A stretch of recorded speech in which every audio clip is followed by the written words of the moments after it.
Hi all, I thought we could continue our look at classic games, and I want to choose today the Immortal Game. So this was played in London 1851, so not too far from where I live in England. So information from Wiki is very interesting. It was played between Adolf Anderssen and Lionel Kieseritsky on 21st of June 1851 in London, and it was actually played during a break of the first international tournament, so it wasn't even an official tournament game. It was just a friendly game between the two.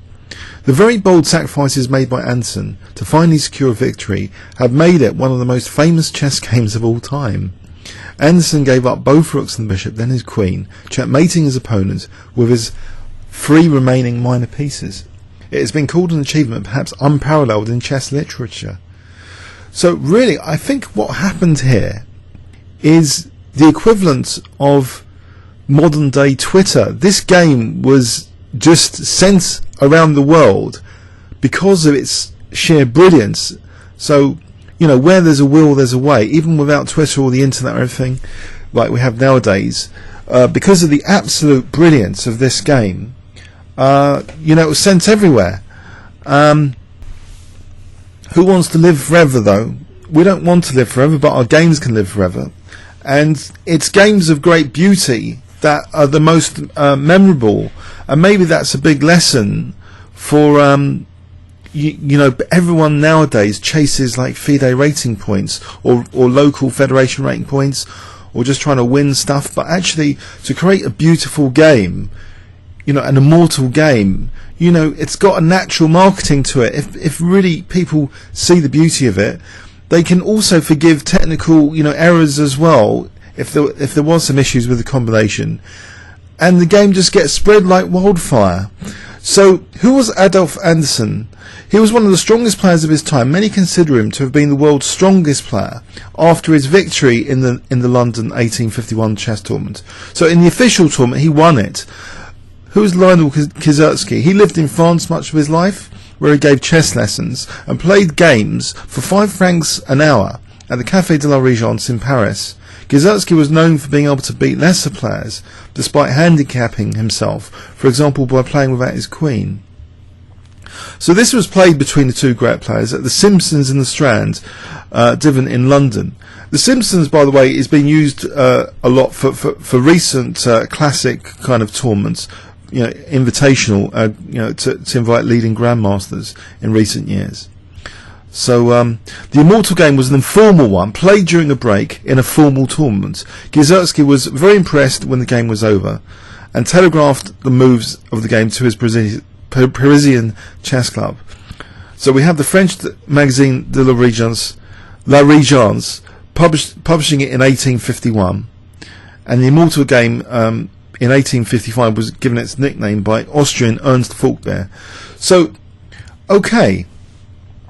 So in this era of the 19th century, we have rapid developments and attacks, and we have basically gambits being a major part of that, and counter gambits offered. Because not accepting gambits would be considered actually ungentlemanly, slightly ungentlemanly, because material was often held in contempt. So the games are often entertaining to review, even if some of the moves were no longer considered the best by today's standards. So in this game we're about to see, okay, let's get into it. E4, E5, and now the King's Gambit, which we saw in the recent modern GM tournament. Nigel Short and Nakamura both using the King's Gambit, and Nakamura managed to win against the British champion with the King's Gambit. So it's got some potential, but in that game actually, you know, Neko stood worse. But as a way of bypassing opening theory and creating a complex middle game, even if you're slightly worse, it's worth a punt sometimes, the King's Gambit. So it was accepted here by Kieseritzky. It would be not very brave to not accept it, and ungentlemanly. So bishop c4. So this is a viable alternative to knight f3. Bishop c4 invites the queen to check on h4. Okay, but it's a tempo game, that queen, later, as we'll see. So the king moves to f1, and now a counter gambit, b5. which Kasparov didn't particularly like at all. He doesn't understand the point of this pawn loss, and he felt like resigning when he had to play against Nigel Short in an exhibition match in 1993. And in fact, that was a very, very short game. Kasparov only lasted 15 moves, actually, but he felt like resigning when he became aware he had to play this move, b5. But is b5 so bad? It does accelerate bishop b7, you know, pressure on e4. It does distract the bishop away from the Achilles heel. It's got some points to it. Surely, one could argue anyway. So, bishop takes b5. Now knight f6, attacking that centre pawn. And now, according to Kasparov, what Nigel Short played against him was more lively than what was played in this game. Knight c3, just developing another piece. What was played in the Immortal Game was d3, soon, to protect the pawn. But first, hang on, we'll insert knight f3, attacking the queen. So it's in this position now. We've got this choice of knight c3 or d3. Now, what I've highlighted here is actually the queen on h6 is potentially still a subject of tempo gain if this knight can get to f5. One of the advantages for white of getting the bishop to b5, actually it's pinning that pawn. So if knight d4 to f5 is achieved, that might be more effective if black cannot play d6. So knight d4 might actually be on the cards here, believe it or not, because of this pin on d7 in this position. So basically, after d3, if black did, you know, a casual move like bishop e7, then actually knight d4, given this pin, is actually quite useful to get the tempo gain, knight f5. And if g6, then queen f3, and white's going to be better. If black is trying to sort of hold this square, he can't protect this pawn against bishop takes f4. Okay, but in the game actually, basically, knight h5 was played. So clearly knight d4 is actually ruled out now, because there's knight g3 check with that pin on the h2 pawn, just winning material. But the knight can still get to f5 and still basically exploit this pin pawn a little bit as well by playing knight h4 and also avoiding knight g3, because obviously hg now is possible. So knight h4, decentralizing move, but quite interesting. But there's two loose pieces, you might ask. What about queen g5? Doesn't that, you know, double attack both of these pieces? Actually, queen g5 was played, forcing white into a limited set of options here. So knight f5 keeps both of them intact for the moment. Now here, I think g6 might have been considered a good move, and it gets a bit tricky. Say the queen's attacked, the bishop can actually move to a4 now, because g takes, there's queen takes h5. Now the knight actually on f5 is still holding up against knight g3 check, and this might be okay, but I suspect it's slightly worse from an engine point of view, this position.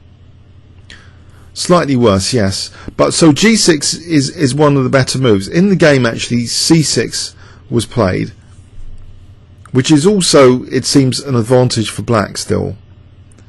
Okay. So now, okay, does the bishop move? No, actually. Anderssen just attacks the opponent's knight in response. Okay.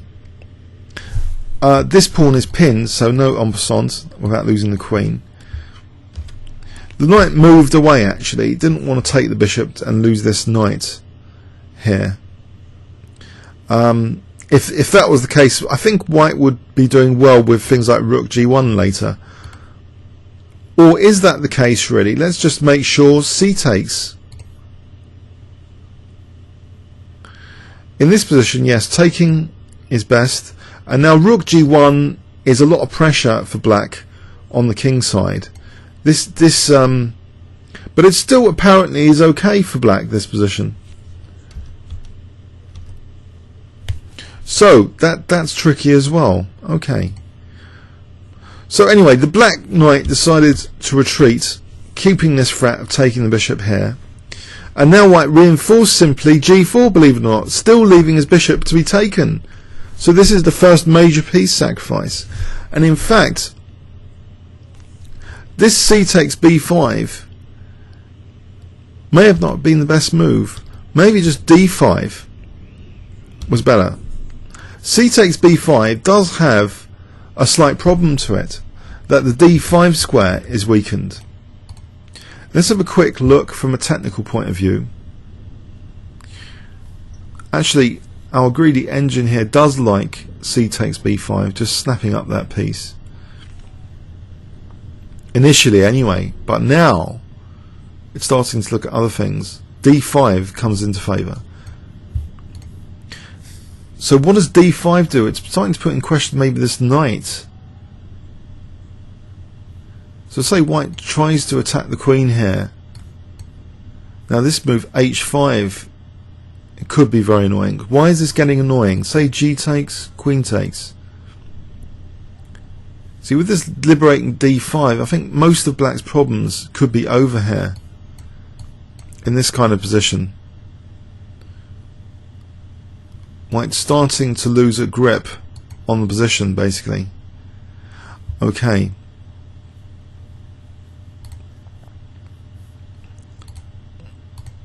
So let's go back. So rook g1, so the knight was actually taken. Pardon me, the bishop was actually taken. And we've got this, okay, this piece sacrifice. So what does it offer white? h4, attacking the queen. The queen goes back to g6. Now h5, forcing the queen back, just behind the pawn. Now queen f3, and it's difficult for black to defend f4. Bishop d6 is ruled out by that knight. So bishop takes f4 looks as though white's gaining an impressive position for his piece sacrifice. And here black goes on the retreat. What else can black do though? He plays actually this terrible looking move, knight g8. What can black do here though, instead of knight g8? Knight g8 is considered initially as one of the best moves actually. It at least gives the queen now an escape route back, and it gives the queen also f6, more importantly, to go on this diagonal. So it's got some points to it. Maybe it is one of the strongest moves in the position, knight g8. It just looks a bit passive. Bishop takes f4, and now queen f6, so at least the queen is attacking something, b2, which could be useful tactically to try and get at the white king in some way with some useful checks. Now here, after knight c3, the first absolutely clear blunder from black was played. It's starting to be a very tricky position anyway, with a threat of knight d5 and knight b5 getting into c7. It looks as though, okay, white's a piece down, but he's got huge compensation here. But this move was basically technically a blunder, bishop c5, that was played, because one of the strongest moves is just to play d4, distract the bishop to go to d4. Now knight d5, and this queen's kind of overloaded, attack, trying to defend that bishop. So this would be, of course, a disaster. Now in this position, okay, where do we move this bishop if it doesn't take on d4? So it scurries back to f8. We've got a huge position here. So either knight d5, that's quite good, but apparently bishop e5 is huge. And now even knight takes g7 check. So what's going on here? Well, the rook is being lost for a start, if white wants it. That should do. Let's move the king first to avoid b4 check, and then just take the rook is good enough. So there's huge pressure about to basically regain material if d4 had been played. But okay, instead of bishop c6, queen c6, better move. And maybe, black, even though he looks to have a terrible position, he is like a piece up. So this position is about equal. Knight d5, trying to get into that c7 square. So d6, say. Knight d4, queen d7, knight takes b5. And if queen takes, there's knight c7, winning the queen back. And apparently here, white would be starting to get the advantage according to Houdini after knight a6. So it just shows the power of white's position. I mean, look at all his pieces. They're wonderfully placed. There's f-file pressure potentially. There's pressure like this. It's starting to get really nasty. There's queen g3 as an option to attack d6. So there's enough for the piece. Okay. Okay. So let's go back. So in the game anyway, in the game, this first major blunder, but it wasn't incisively pounced on with d4. Instead, another attacking move, knight d5, which unfortunately, from a technical point of view, which is easy to see with modern engines, does suffer from something. There's some important checks which tactically and magically seem to be able to save black in some variations now. So queen takes b2. Okay. And instead of moving the rook, again, Anderssen goes on the offensive and he cuts off, he starts weaving his mating net actually with bishop d6, cutting off the king from f8. Offering 2 rooks in the process. Take my rooks. Take them. Either one on the left or the right. So which one to take? So we have some beautiful variations here. Let's say that black decided to take this one, like this. So king e2. Let's say that black was really greedy now and decided to take the other one with the queen. We're going to end up with variation a little bit like this. Knight takes g7, check, king d8, and bishop c7 will be mate. So take both my rooks. Yes, if you're to be mated on d8, that's one way. But unfortunately, there would be an improvement here. The other rook is not mandatory to take here after king e2. In fact, after queen b2, black might be slightly better here. In fact, according to the engine, it's easily winning for black. So why is this the case? Is there nothing for white here after queen b2? Is there no forced mate? Let's have a look. If king d2 to protect the c2 pawn, bishop takes g1. Now e5, we're going to arrive at a similar position to the game, where after e5 the queen defensive possibility is cut off, so knight takes g7 is made available. Unfortunately, in this position there does exist a possibility to avoid being mated. One or two possibilities anyway. Bishop a6, and it just gets quite complex here. It's the only move. It vacates c8 for a king walk to survive theoretically. So say check, queen takes a8, offering a rook, bishop c8 is about equal there. Okay, so black might survive from a technical engine point of view this position, but it's difficult to see all of these things. You know, if bishop a6 is not played after king c2 in this position, king d2, in this position, other things would be, you know, losing quite badly. So let's say knight c6. I think this would just allow a mate in 2, knight g7, bishop c7. So the bishop, you know, bishop move either to b7 or a6 seems to be the only way to play the position. Or is there f6, another vacating move to vacate with f7? Nope, I don't think f6 is as good though. Knight takes, and black's getting slaughtered. Okay.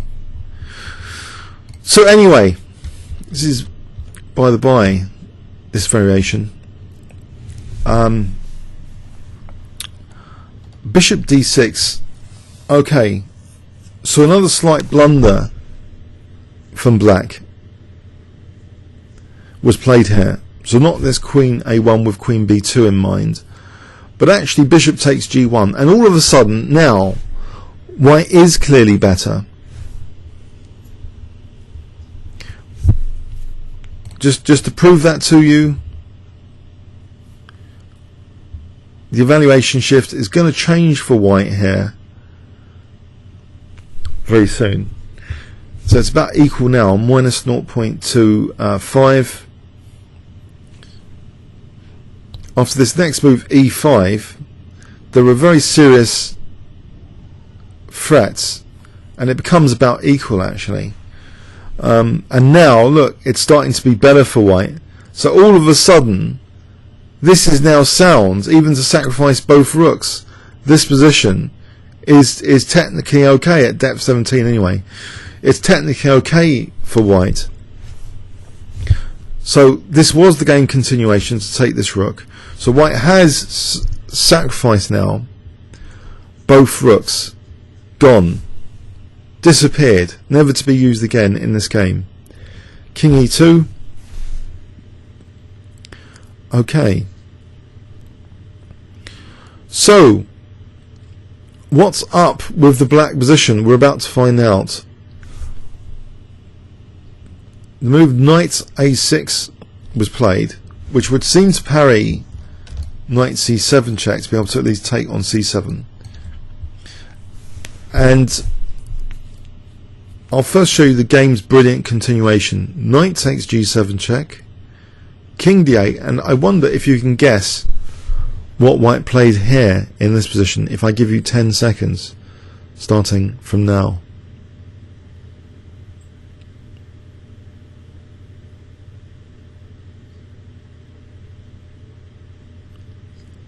Okay, white sacrificed the queen now as well as both rooks. So the queen sacrifice is taken. Check. And mate. The knight is stopping the escape of the king to c7. So Anderssen was capable of creating really artistic masterpieces, and this was called the Immortal Game. But in this position you might wonder, well, was there other defences? Really? Okay, knight a6 does have some perks to try and defend c7, you might say. Let's have a look at bishop a6. Try and plot an escape route to c8, vacating that c8 square. Let's follow with knight c7 check here. Now knight takes a6 might be possible because we've got things like queen a8. And this position apparently is technically better for white anyway. Bishop c7, and black would be forced to give up the queen here, because if he doesn't, which if he plays king c8, then knight d6 actually is mate, so that's absolutely forced to continue the game to give up the queen, and white will clearly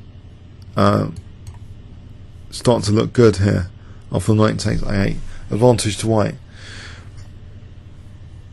So what else? Okay, bishop a6, okay, that is not particularly hot. There's nothing really else, is there, in this position? Bishop b7, there's actually a forced mate here after bishop b7. Queen takes f7.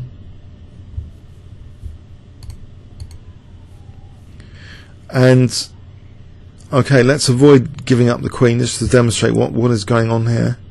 The threat, I think, is queen e8 mate. Right, so let's say knight h6. There will still be another mating pattern with knight e6. If the king moves here, then there's knight e7 mate. And if the pawn took, then there's queen e7 and queen c7 mate. So this was a hopeless position here. If we look at this position, after both rooks are taken like this, it looks absolutely hopeless for black. So this game was marketed around the world, it was published in many magazines, and it was just an informal game. It was not an official tournament game. Let's have a look in overview and summary. So the queen was the subject of major tempo game possibilities here. Knight d4, or in some lines knight h4, where that's been made possible, to get to that key f5 square. So d3.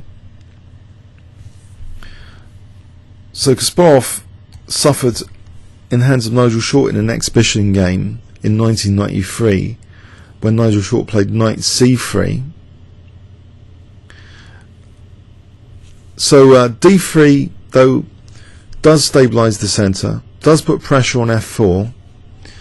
Knight h5 does have its uses as well. It immediately threatens knight g3. So this awkward looking knight h4 is actually, it's going back to the centre though. And you know, g5, just knight f5 looks good for white. So the queen attacks, which looks like a good possibility to attack both pieces.